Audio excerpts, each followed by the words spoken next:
Our in-depth coverage of the Boston Marathon bombings trial continues now. I'm joined by former U.S. Attorney for Rhode Island and Eyewitness News legal analyst Robert Corrente. We heard emotional testimony today, Robert. Is this just as important as the first trial, or does it weigh more on the jury?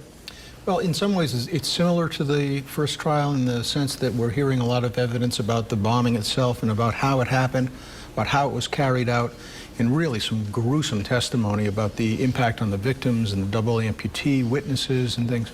But in another sense, it also allows the prosecution to get into a lot more evidence about the lives of the victims and things like that that were not part of the first phase of the trial. So what's the main focus right now for the jury? Single question before the jury: do we vote unanimously to impose the death penalty? If it's anything less than unanimous on that point, the automatic default is to life in prison without parole. All right, so if he's given the death penalty, how long does that appeal process take? It goes on and on and on. It's not out of the question that we could see more than 10 years worth of appeals.